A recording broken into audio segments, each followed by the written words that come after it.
Hello les triathlètes, j'espère que vous allez bien. On se retrouve pour une nouvelle séance.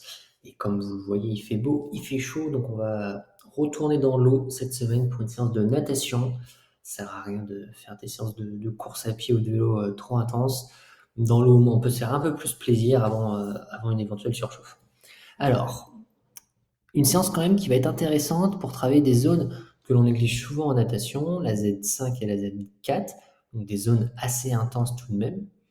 Une séance de plus ou moins 1 heure avec à peu près 2 km 3 à réaliser. Cette séance, elle va avoir plusieurs objectifs.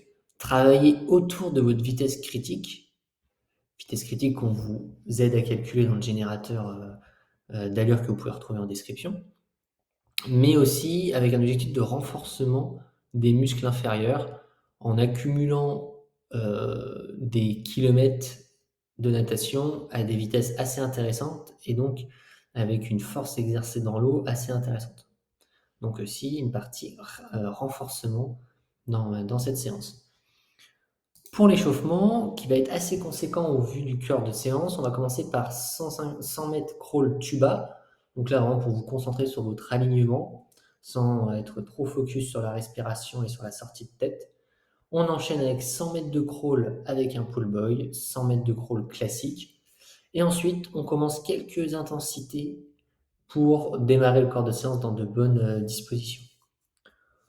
Ensuite, le corps de séance, c'est 4 série de 150 mètres en crawl en Z4, suivi de 100 mètres en Z5, 50 mètres en Z5 aussi, et 100 mètres de récup.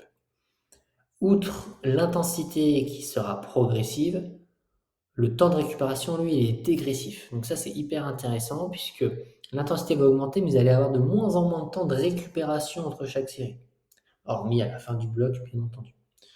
Donc c'est là que c'est intéressant de conserver de la cadence pour maintenir la vitesse et maintenir une nage assez coordonnée et assez propre malgré l'intensité.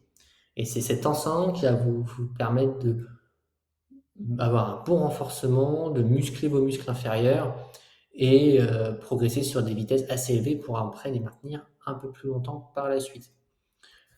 On récupère tranquillement 100 mètres en fin de séance. Donc voilà, vraiment un corps de séance axé sur de la Z4 et de la Z5, avec des temps de maintien pas très longs, mais qui, mis bout à bout après les 4 blocs, représenteront quand même un certain temps dans chacune de ces deux zones. Donc une séance assez intéressante pour progresser à des intensités élevées. Ça sera des intensités qui vont vous rappeler les passages de bouée en compétition, les moments pour rattraper un groupe juste devant vous si vous voulez mettre un peu plus de puissance pour drafter dans les jambes de vos concurrents devant vous.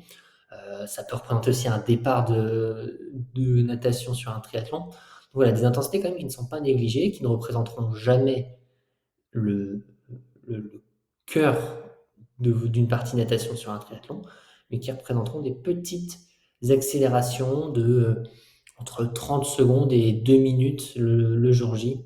Donc c'est pourquoi c'est intéressant de les travailler aussi à l'entraînement.